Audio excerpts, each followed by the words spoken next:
देखो ये बहुत इम्पोर्टेंट क्वेश्चन है ना। लिखा हुआ क्वेश्चन में, अ double cone is formed by a revolving a right triangle having sides 5, 12 and 13 centimetre about it's hypotenuse. एक राइट ट्रायंगल है, उसको हाइपोटेनस के एलोंग क्या किया जाता है, रोटेट किया जाता है। तो पूछ रहा है find the total surface area and volume of double cone so formed. ठीक है, एक राइट ट्रायंगल है, जैसे ये 5 सेंटीमीटर है, ये 12 सेंटीमीटर है, तो ये कितना होगा हाइपोटेनस 13 सेंटीमीटर। तो इसको अगर हम रोटेट करेंगे हाइपोटेनस के एलोंग तो एक डबल कोन बनेगा, मतलब दो दो कोन बनेगा। देखो इसके पीछे का ना पूरा हिस्ट्री हम देखते हैं। क्लास 9 में पढ़े थे हम लोग। जैसे देखो यहाँ पे कि ये राइट ट्रायंगल है, ये 5 सेंटीमीटर है, ये 12 सेंटीमीटर है, ये 13 सेंटीमीटर है। मान लो इस राइट ट्रायंगल को हम इस 12 सेंटीमीटर के एलोंग, ये जो साइड है परपेंडिकुलर लाइन है 12 सेंटीमीटर, अगर इस राइट ट्रायंगल 12 सेंटीमीटर के एलोंग क्या करेंगे हम, ऐसे ऐसे रोटेट करेंगे अगर, तो एक कोन बनेगा। ठीक है, राइट ट्रायंगल को जब भी रोटेट करेंगे इस तीनों साइड्स में से किसी के भी एलोंग, ठीक है, तो एक कोन ही फॉर्म्ड होगा हमेशा। ठीक, तो 3 साइड्स है, तीनों साइड्स के अलॉन्ग हम एक एक करके हम इसको रोटेट करेंगे। जैसे एक साइड है 5 सेंटीमीटर वाला, एक है 12 और एक है 13 सेंटीमीटर का। तो अभी हम इस 12 सेंटीमीटर के अलॉन्ग, जैसे मान लो ये साइड है ऐसे खड़ी है, इसको हम क्या इस साइड के अलॉन्ग क्या किया, इस राइट ट्रायंगल को इसे घुमाएंगे तो एक क्या क्या बनेगा, कोन बनेगा। ठीक है, देखो ये 12 सेंटीमीटर, तो इसके अलॉन्ग घुमाना है, इसके अलॉन्ग रोटेट करना है, तो ये तो ऐसे ही खड़ी रहेगी। तो देखो ये हो गया हमारा 12 सेंटीमीटर, और ये चारों साइड घूमेगी तो नीचे ऐसे सर्कल बनाएगी कि नहीं, नहीं तो कोन बनेगा। क्या बनेगा, कोन। और देखो तो ये हो गया हमारा 12 सेंटीमीटर। ठीक है, ये 13 था तो ये स्लैंट हाइट रहेगी 13 सेंटीमीटर। और ये जो 5 सेंटीमीटर था ये तो नीचे वाले इसी से घूमेगी ना, तब एक बार इधर इधर भी घूमेगी। देखो एक राइट ट्रायंगल इधर इसे बनाएगा और एक ट्रायंगल ऐसे इधर बनाएगा। ठीक है, तो देखो क्या बन जाएगा, ऐसे घूम करके, नहीं ऐसे घूमेगा तो राइट ट्रायंगल इधर, एक राइट ट्रायंगल इधर, और बीच में नीचे की तरफ घूमेगा तो इसे सर्किल बना देगा। नहीं तो देखो, तो ये रेडियस क्या हो जाएगा 5 सेंटीमीटर, और ये हाइट क्या हो जाएगी 12 सेंटीमीटर, और स्लैंट हाइट क्या हो जाएगी 13 सेंटीमीटर। देखो इस राइट ट्रायंगल को इस 12 सेंटीमीटर के लॉन्ग घुमाया गया है, तो जो 12 सेंटीमीटर है वो इस कोन की परपेंडिकुलर हाइट हो गई, नहीं जिसको हम किससे रिप्रेजेंट करते हैं, एच से। तो एच हमारा कितना हो गया 12 सेंटीमीटर, नहीं।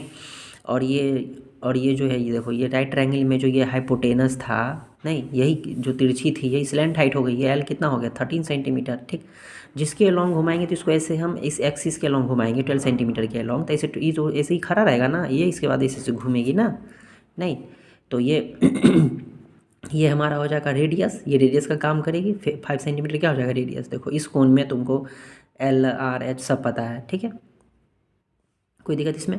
अब जैसे मान लो ये राइट ट्रायंगल है, अब हम दूसरे साइड जैसे मान लो 5 सेंटीमीटर के अलॉन्ग हम इसको रोटेट करेंगे, तो 5 सेंटीमीटर को यहाँ रखते हैं, 12 सेंटीमीटर। अब देखो 5 सेंटीमीटर है तो ये यहाँ पे रहेगी। अब इस एक्सिस के अलॉन्ग हम ऐसे ऐसे घुमाएंगे तो 5 तो इसी खड़ी रह जाएगी, नहीं तो ये हमारा कोण, हमारे कोण का क्या बन जाएगा, परपेंडिकुलर हाइट बन जाएगा। अब ये नीचे वाला तो इसे से घूमेगा ना, नहीं एक बार 12 इधर एक बार 12 इधर घूमेगा, तो 12 रेडियस हो जाएगा, नहीं रेडियस यहाँ 12 सेंटीमीटर हो जाएगा। ठीक, परपेंडिकुलर हाइट जो है यहाँ पे 5 सेंटीमीटर हो जाएगा, जिसके एलोंग घुमाया जाएगा वो परपेंडिकुलर हाइट होगी। थोड़ा सा इमेजिनेशन भी कर सकते हो, नहीं कि इस एक्सिस के एलोंग घुमाया जा रहा है, इस एक्सिस ये एक्सिस तो ऐसे ऐसे ऐसे ये इसके एलोंग घुमाएंगे तो ये तो ऐसे ही खड़ी रहेगी, नहीं ऐसे ऐसे घूमेगा। ठीक, और ये तो हाइपोटेनस है 13 सेंटीमीटर, ये हमारा स्लैंट हाइट बन जाएगा 13 सेंटीमीटर। ठीक, लेकिन जब किसी राइट ट्रायंगल को, जैसे मान लो ये 5 सेंटीमीटर 12 सेंटीमीटर और हाइपोटेनस का 13 सेंटीमीटर, अब इस 13, ये जो हाइपोटेनस के लॉन्ग हम इसको घुमाएंगे ना, तो हाइपोटेनस के लॉन्ग जब भी घुमाएंगे ना तो एक डबल कोन बनेगा। ठीक है, जैसे मान लो इसको ऐसे खड़ी रखेंगे हम, ठीक है इसको ऐसे खड़े खड़े रखेंगे। देखो ये 3D है तो इमेजिनेशन करना पड़ेगा।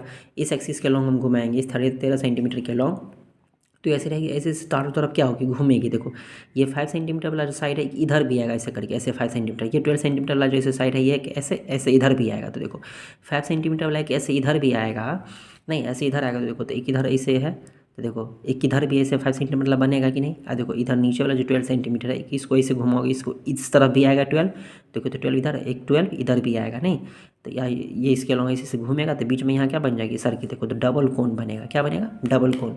तो याद रखो जब किसी राइट ट्रायंगल को हाइपोटेनस के अलॉन्ग घुमाया जाए, अलॉन्ग हाइपोटेनस, कोन तो बनेगा ही लेकिन इसमें ना डबल कोन बन जाएगा। हाइपोटेनस के अलॉन्ग घुमाया जाएगा है ना, तो डबल कोन बनेगी। ठीक है, देखो ये जो तुम ऐसे राइट ट्रायंगल, ऐसे ही राइट ट्रायंगल बनाओगे ऐसे बनाओगे तो नहीं पता चलेगा कैसा बनेगा। ठीक, ऐसे बनाओगे थोड़ा क्लियर होगा, इधर 5 इधर भी 5, मतलब ये 5 तो ये भी 5, ठीक है।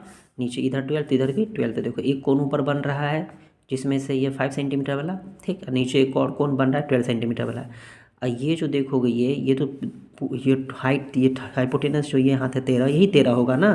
नहीं, जिसमें से कुछ हाइट H1 जो है इस वाले कोन का हाइट हो जाएगा। दोनों बराबर नहीं हो सकती है, ये दोनों बराबर हो भी सकती है नहीं भी हो सकती, लेकिन फिक्स नहीं ना है। जितनी हाइट इस 5 सेंटीमीटर वाले कोन की होगी उतना ही हाइट इस 12 सेंटीमीटर वाले कोन की होगी। ये तो फिक्स नहीं ना है। ऐसा नहीं कर देता कि 13 ये पूरा यहाँ से आता है तो इस कोन का हाइट हो गया 13/2, आधा इस हाइट, आधा हाइट इस कोन का और आधा हाइट इस कोन का। ऐसा नहीं होगा, ठीक।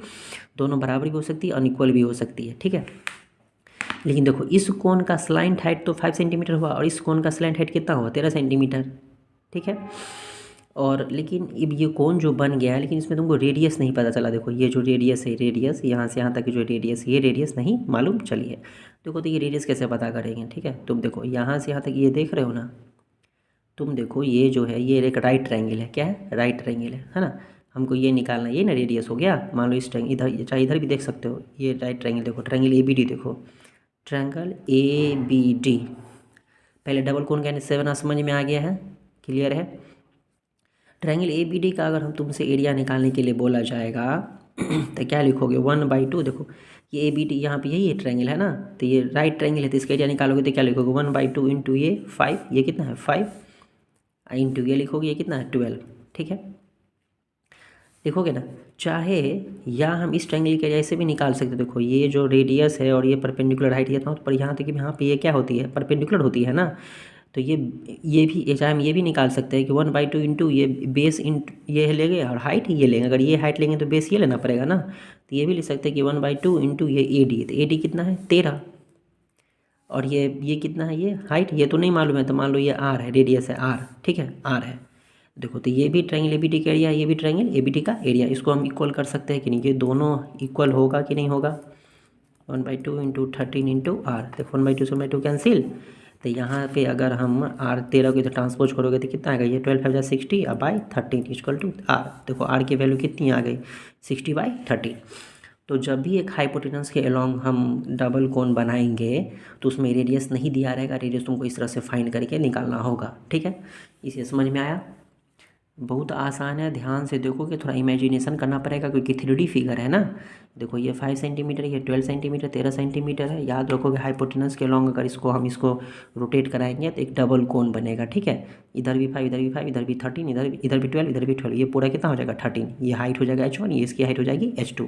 अब देखो इस कोन में तुमको ये मालूम चल गया 5 है, ये रेडियस इस कोन में देखोगे, इस कोन में स्लैंट हाइट 5 हो गया, L मालूम चल गया कितना 5 ऊपर वाले कोन में, और यहाँ रेडियस मालूम चल गया 60/13, 60/13। तो क्या हम ये हाइट जो है ये परपेंडिकुलर हाइट नहीं निकाल लेंगे? निकाल तो सकते हैं, क्लियर है, यहाँ पे कोई दिक्कत है। अब हम इस क्वेश्चन को देखेंगे। यहाँ पे इसमें भी दिया था कि एक डबल कोन बनता है अगर एक राइट ट्रायंगल को क्या किया, जो रोटेट किया तो राइट ट्रायंगल है, इसको रोटेट करेंगे तो डबल कोन का फिगर इस तरह से बना देंगे, ठीक। अब ये जो है यहाँ से यहाँ तक ही ना इस कोन का रेडियस हो गया, तो रेडियस कितना है R। तो रेडियस तो दोनों कोन की सेम ही होगी ना, क्योंकि यहाँ सर्किल तो दोनों में कॉमन है, ये वाला नीचे वाला बेस, ठीक। रेडियस कितना हो गया R। तो अभी हम देखें इसमें भी तो 5, 12, 13 ही है ना। अभी हम रेडियस निकाले थे ना यहाँ, अभी अभी रेडियस कितना आया था 60/13। तो यही काम हम यहाँ पे भी कर देंगे। तो यहाँ रेडियस कितना निकल जाएगा 60/13। ये हाइट ले लेंगे H1, ये हाइट हो जाएगा यहाँ से H2, ठीक है। दो कोन है, एक ऊपर वाला कोन और एक नीचे वाला कोन। तो पूछ रहा है find the total surface area and volume of double cone so form. दोनों कोन का टोटल सरफेस एरिया भी पूछ रहा है और वॉल्यूम भी पूछ रहा है। चलो वॉल्यूम निकालते हैं।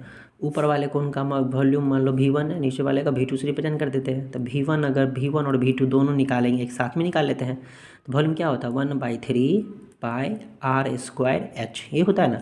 तो ऊपर वाले का क्या लिखेंगे 1/3 पाई R तो ऊपर नीचे दोनों का सेम है, तो R1 लिखने की जरूरत नहीं है, लेकिन हाइट पे तो H1 लिखना पड़ेगा ना, क्योंकि ऊपर वाला का हाइट अलग है, नीचे वाला का हाइट अलग है। नेक्स्ट में लिखेंगे दूसरे कोन का वॉल्यूम 1/3 पाई R²H2, ठीक है। 1/3 पाई R² कॉमन आ रहा है, यहाँ लिख देंगे H1 + H2, ठीक है। 1/3 पाई का वैल्यू मालूम है 22/7, R का वैल्यू मालूम है 60/13, तो 2 बार लिखेंगे 60/13। और देखो यहाँ पे H1 + H2, तो H1 + H2 पूरा H कितना है यहाँ से यहाँ तक, H1 + H2 पूरा हो गया ना, यहाँ से यहाँ तक पूरा ना, कितना है 13 है कि नहीं, इंटू 13। देखो तो अलग से हमको H1 H2 निकालने की जरूरत नहीं पड़ी, 13 से 13 कैंसिल, कैलकुलेट कर दो, 30 से कटेगा 20, यहाँ पे मल्टीप्लाई कर दो, जितना आएगा उतना सेंटीमीटर क्यूब क्या हो जाएगा, वॉल्यूम हो जाएगा। बात समझ में आया। तो ये जो कोन डबल कोन जो हमें निकली है उसका हम क्या निकाल पाए, वॉल्यूम फाइंड कर लिए। ठीक है, इसी तरह से टोटल सरफेस एरिया निकाल देंगे। ऊपर वाले कोन का टोटल सरफेस एरिया निकालेंगे तो टोटल सरफेस एरिया क्या होता है, pi r into l plus r, नहीं, और दूसरे वाले कोन का भी क्या होगा, pi r into l plus r. ठीक है, देखो इसका एल अलग है, इसका एल अलग है, तो इसलिए यहाँ पे L1 यहाँ पे L2, लेकिन आर तो दोनों में सेम ही है ना, तो आर क्या रहेगा, सेम ही रहेगा, तो दोनों को प्लस कर देंगे, नहीं तो क्या निकलेगा, TSA ऑफ डबल कोन। ठीक है, TSA ऑफ डबल कोन, तो डबल कोन का टोटल सरफेस एरिया क्या हो जाएगा, pi r into L1 plus r, pi r into L2 plus r. इसमें से वैल्यू पुट कर दो, लेकिन कॉमन आ रहा है तो कॉमन ले लो, पाई आर देखो दोनों में कॉमन आ रहा है, तो यहाँ पे क्या बचेगा, L1 प्लस आर, और प्लस इसमें क्या बचेगा, L2 प्लस आर। ठीक है, वैल्यू पुट कर देंगे, यहाँ पे पाई की वैल्यू मालूम है, आर की वैल्यू मालूम है, L1 की वैल्यू मालूम है, L2 की वैल्यू मालूम है, पुट कर देंगे, जितना आएगा उतना स्क्वायर सेंटीमीटर हमारा क्या हो जाएगा, टोटल सरफेस एरिया। तो हम यहाँ पे तीनों तरीके से देख लिए कि अगर किसी राइट ट्रायंगल को किसी भी साइड्स के अलॉन्ग घुमाया जाएगा तो क्या होगा, इस दोनों से क्वेश्चन तुमको 9 क्लास में मिला हुआ था, यहाँ हाइपोटेनस के अलॉन्ग जो घुमाया गया, तो ये अभी हम एक नया टाइप देखे हैं। ठीक है, तो अब देखो इसमें कंप्लीट हो ही गया कि राइट ट्रायंगल को किसी भी साइड्स के अलॉन्ग घुमाया जाए तो हम क्वेश्चन को क्या कर सकते हैं, सॉल्व कर सकते हैं। ठीक है, याद रखोगे, हाइपोटेनस के अलॉन्ग घुमाया जाएगा, डबल कोन बनेगी, जिसमें से ये जो देखो राइट ट्रायंगल का जो ये परपेंडिकुलर लाइन और ये बेस लाइन है वही दो कोण बनाती है। देखो ये 5 है तो इधर भी 5 इधर भी 5 कर देना, ध्यान फिगर से देखो, फिगर देखोगे गौर से समझ में आ जाएगा। ठीक है, और ये 13 सेंटीमीटर ये दोनों कोण का हाइट हो जाता है टोटल मिला के, हाइट को आधा आधा नहीं करना है। ठीक है, रेडियस फाइंड करना होगा, रेडियस कैसे फाइंड किया समझ में आ गया। इस ट्रायंगल को लेकर के एक बार एरिया निकाले हैं, फिर इसके एक कॉरेस्पॉन्डिंग हम एरिया निकाले, दोनों को बराबर कर दिए, जिससे हमको आर की वैल्यू पता चल गई। ठीक है।